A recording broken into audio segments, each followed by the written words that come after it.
At the end of the day, winners win and entrepreneurs make money.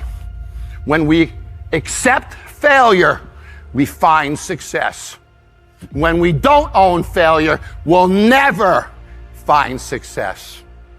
About 10 years ago, around 2010, 60% of businesses were family owned.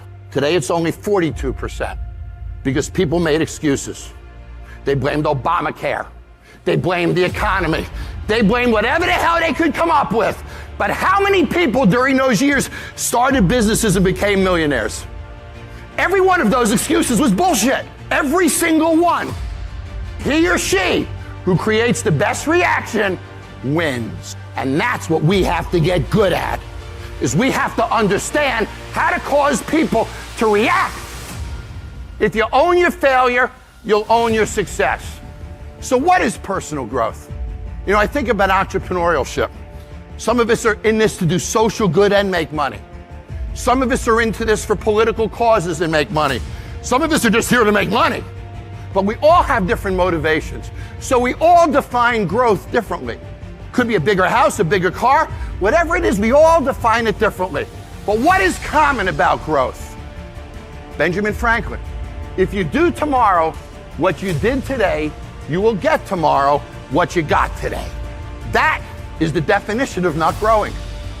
Every day, every hour. How do we find those resources? How do we find the energy, the knowledge to do that? That's what I want to talk about. If you do it the same tomorrow, there's no growth. If you attain the same result tomorrow, there's no growth. So how do we get better? Everybody will talk to you about success. The practices of success, principles of success, blocks of success, platforms of success, steps of success. Every freaking word they can think of, they will put before of success. But I've learned more about failure than anyone. You see, other people get paid to go to promising businesses. I get paid to go into worst businesses you can imagine. What is it about failure? What is the common denominator of failure? How does failure happen?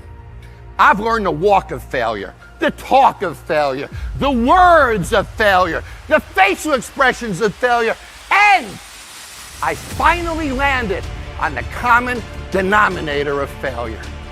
The one thing that resides within every failure that could ever exist. And it took me about 130 episodes to figure it out.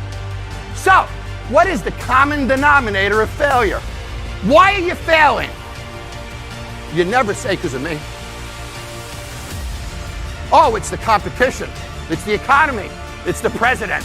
It's Congress. A few weeks ago, somebody told me it's Greece in California. The euro is taking them down. So, if you wake up tomorrow morning and blame your failure on someone or something else, you have no reason to change, do you? It's that son of a bitch's fault. Son of a gun! I did everything I could. But if you woke up in the morning and looked in the mirror and said, I am failing because of me, the decisions that I make, the energy I put in, I'm not passing the blame. If you look in the mirror tomorrow and say that, you will change. Because nobody likes thinking of themselves as a failure. Certainly not an entrepreneur. Years ago, I used to have a line on my revenue reports for comments. And every day at the end of sales, the GMs would write a comment.